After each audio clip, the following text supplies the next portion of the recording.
You are listening to the Intelligent Racer Podcast, where we look to educate and entertain the endurance racing community through discussions with racing professionals and elite age groupers. In today's episode, I speak with Scott Gregor.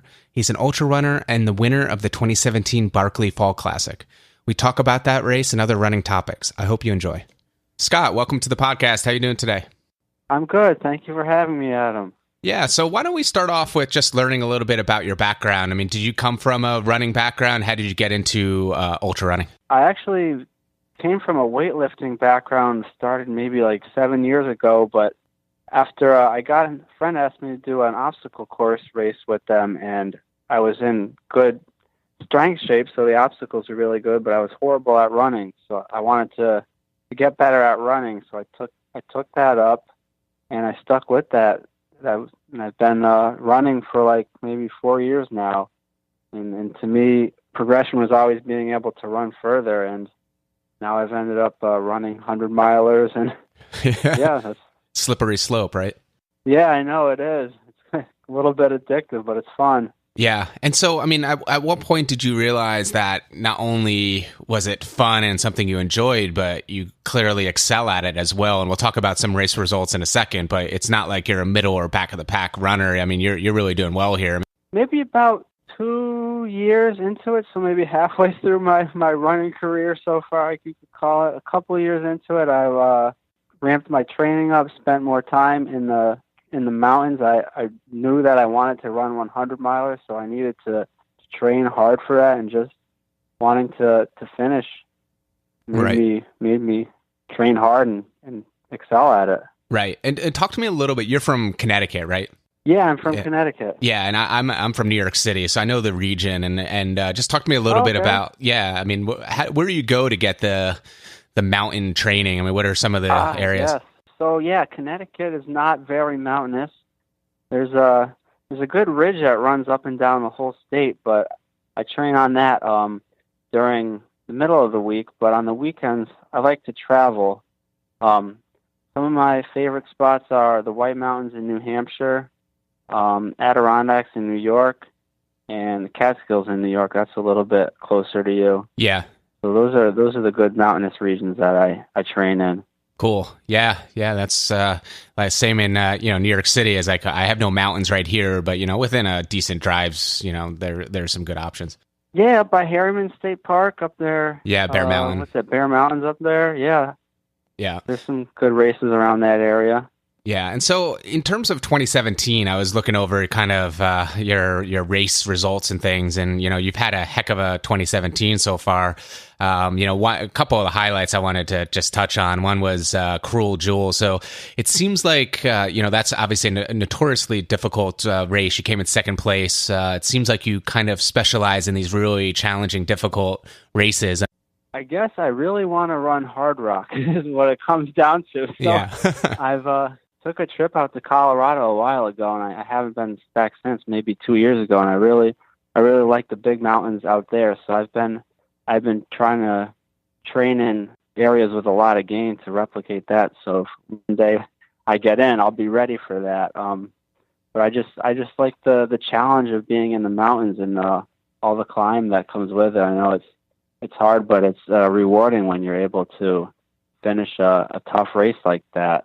Right. Yeah. So another race you just did recently and came in first place was the Barkley Fall Classic. So obviously, Barkley, that course and the big dance has gotten a lot of attention and notoriety over the years. So the Fall Classic, obviously giving you a taste of that. And we'll talk a little bit about what's next in terms of taking on Big Barkley. But, in terms of this race, I mean, describe a little bit for the listeners what the course is like. I mean, assume if someone saw the documentary, they have a kind of an idea of what Frozen Head's like, but how is this course compared, and what are some of the highlights and some of the major climbs and that kind of thing? Sure. So compared to what you've seen on the documentary, I think it's decently more tame. It uses a lot of jeep roads and hiking trails, whereas the big race, I think, is mostly off course. But during the Fall Classic, we did get a little taste of what the the big races like we this big power line, this climb that follows power lines called Testicle Spectacle. We got to see that, and another part called Rat Jaw with all these briars. That was definitely the worst part of the race, the hardest being in those briars. So Yeah. it's definitely easier than the big race, but it's still challenging. Yeah. So talk about those power line climbs. I mean, did you, how hard are they, and kind of how did you train for it? So you obviously said you did a lot of mountain training. I looked on your Strava, and it seems like you really log a ton of vertical climbing in your running. So just how do you train for something like that? Yeah, I mean, I do spend a lot of time in the mountains. There's sort of a lot of mountain ranges have like peak lists. Like New Hampshire has 48 mountains over 4,000 feet with certain prominence from the neighboring mountains. So there's like peak lists like that. Catskills have the same one too, and the Adirondacks. So I've been trying to just knock off peak lists. So I've been training like that, and that helps me get a lot of vertical while having a purpose and having fun in my training. I think that's important. Having fun in your training, being able to stay with it instead of having like a monotonous training plan.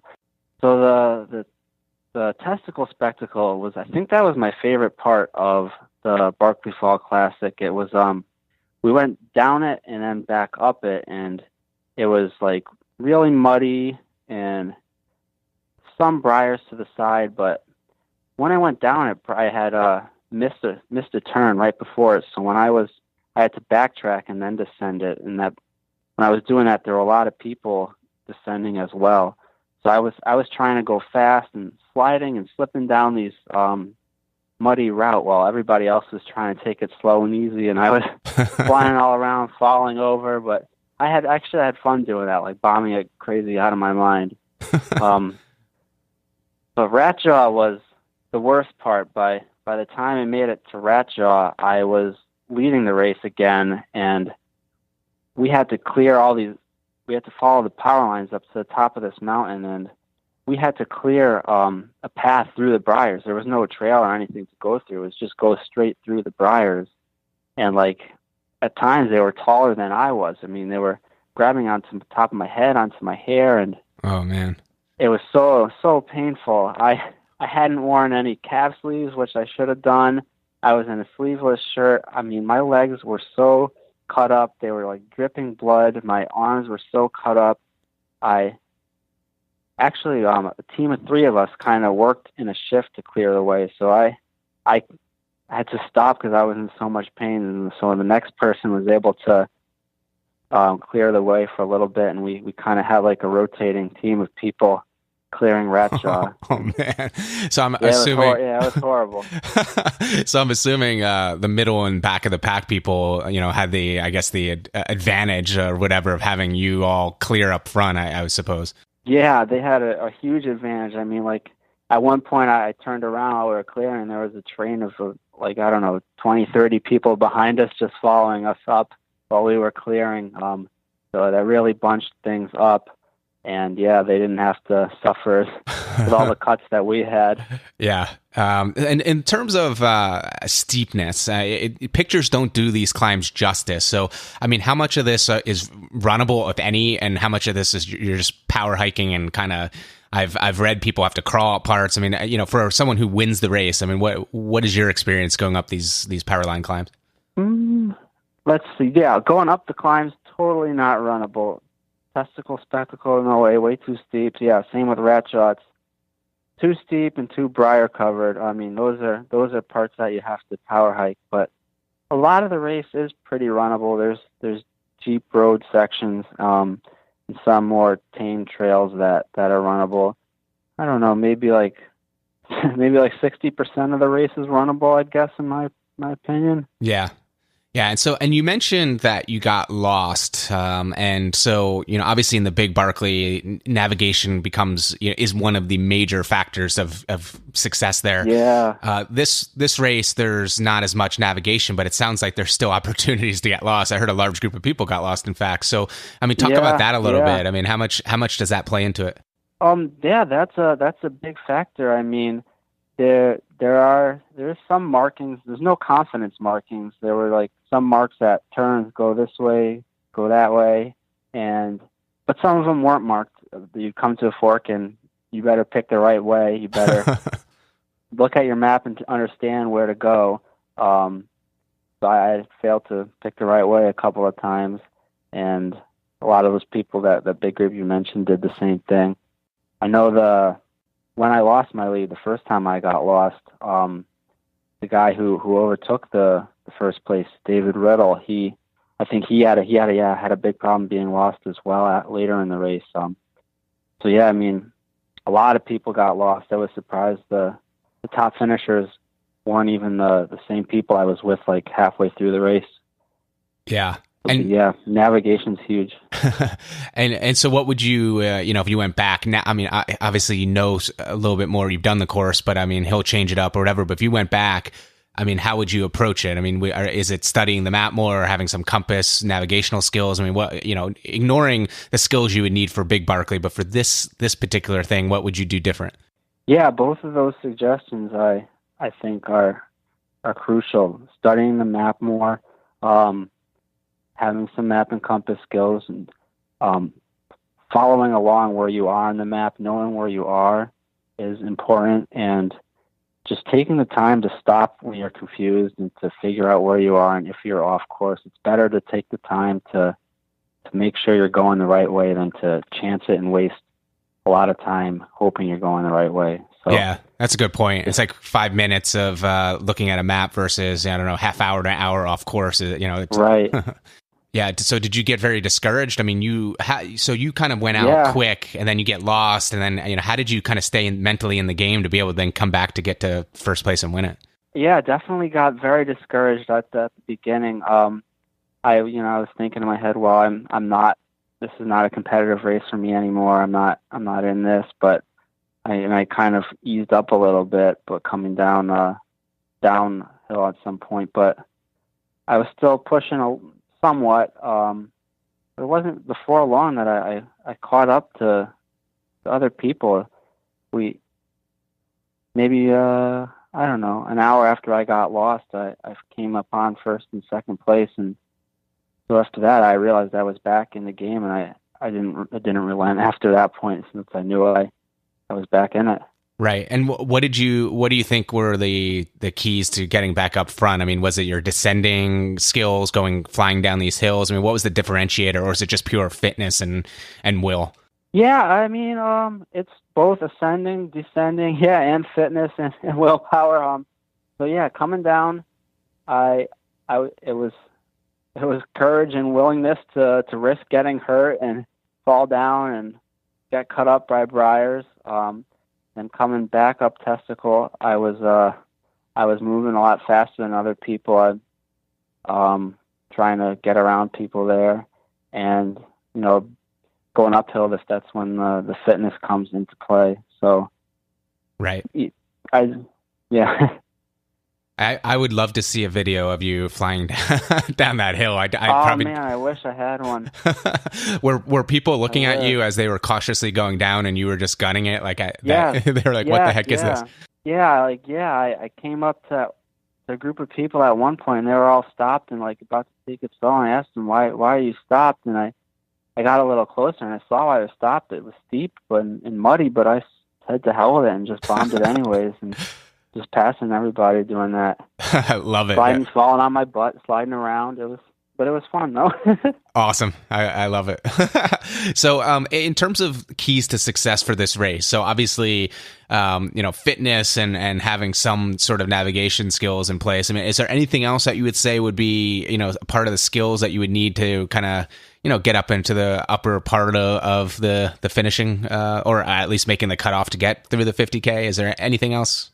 To have a mindset to know that it's going to take a long time, that it's not your average 50K, that you're going to be out there a lot longer than you expect probably. So it's probably more along the lines of it feels like a 50-miler. I mean, if you look at people's finishing times, it's more like that. So just going in, knowing it's going to be a while, and just to keep moving through that whole time is what's going to keep you going.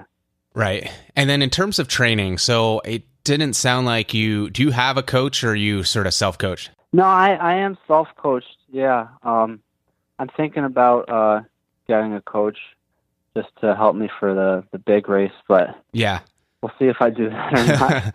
So it's interesting because you don't really have a running background and you're self-coached. So and you have a lot of success. So how do you kind of do research or you just sort of go by kind of feel and just kind of continue to entertain and challenge yourself? I mean, how is it that you know how to get to the point you have? Well, I have read a couple books about training plans to follow, so I do, and found some training plans online. So I do follow those. I followed those to build up to 100 milers, and since then I've been kind of just switching between plans, running peak weeks. The plan's peak weeks. They top out like 70 miles per week, so I've been running like a few peak weeks and like an easy week. So just keeping a high mileage and just always being just trying to run like the hardest place I can find with the most amount of climb is how I do it, just to make it just go to the hardest place around. Yeah. But I guess the question is then, how is it that you don't get injured or overtrained, or do you think it's just genetics or do you have the discipline to hold back? Well, it's funny you say that. I'm actually a little bit hurt right now, but I usually don't have too many problems with that. I think my body's adapted enough to be used to these high mileage events and training weeks. But yeah, I do have a little recurring problem on my heel or some Achilles tendon or something, and I'm suffering through that right now. But injury isn't too common with me, but I am right now. Yeah. And then another question around the race is nutrition. So, I mean, how did you approach that in terms of, obviously there's big gaps between the aid stations here. And so, I mean, hydration and calories, I mean, what was your approach for the Barkley Classic? Okay. So I carried 3 liters of water with me and a 2-liter bladder and 2 500 milliliter front of my chest things. I actually lost one of the chest things coming up Bradshaw, but I did have to fill up water a couple of times, but I always train with a lot of water and do races with a lot of water. I like to, if I can, blow through an aid station without even stopping to do that. I brought a lot of food with me. I think I brought 8 Cliff Bars. I was thinking I would be out there 8 hours and eat 1 Cliff Bar an hour and try to blow off aid stations if I could. But I kind of just eat by feel instead of like a strict time-based, like I have to eat at this certain time, this amount of calories, this food. Yeah. That's kind of how I train too. I just, when I feel a little bit hungry, I eat something, and it seems to work out for me all right. Yeah. Yeah, no, that is good. Some people are a little bit more finicky or whatever, and the digestive systems don't take things down, especially at the longer distances. But it sounds like you don't have that issue. No, I'm pretty good with food. I know I always got to be eating to keep moving. So I guess I have a good stomach. Yeah. And then anything, being it's the first time you did the Barkley Fall Classic, anything surprise you? I mean, you probably read about the race, maybe some race reports, heard things, whatever, but anything going in, you were like, oh, this was way different than I expected, or harder or different, or, any surprise? How big and how bad the Briars coming up Bradshaw were. I mean, they were so huge. They were so horrible. That was the biggest surprise. It was insane. I mean, I have pictures of my legs just covered in blood. I mean, you should see what I look like afterwards. I looked like hell. Oh man, I'm picturing now you and the other leaders kind of, as you said, taking turns and just sacrificing yourselves to blaze a trail. Oh, it was so bad. So bad. So let's talk about what's next. So you obviously, as the winner of the Barkley Fall Classic, you get an entry into the coveted big Barkley Marathon, which is hard to get into or nearly impossible. But you obviously have your ticket in. So what is your plan from here until there? Any other races, and then kind of how are you going to ramp up and train for it? And I guess, do you have the navigation skills? And what's your approach here? So a lot of worry on my mind as of recent because of this.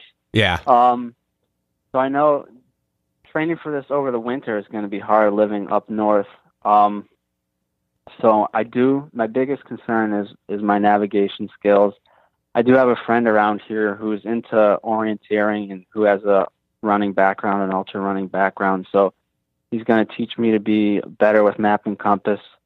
There's some permanent orienteering courses around here that I want to go to. I was going to go last weekend, but my foot is hurting me, so I didn't do that.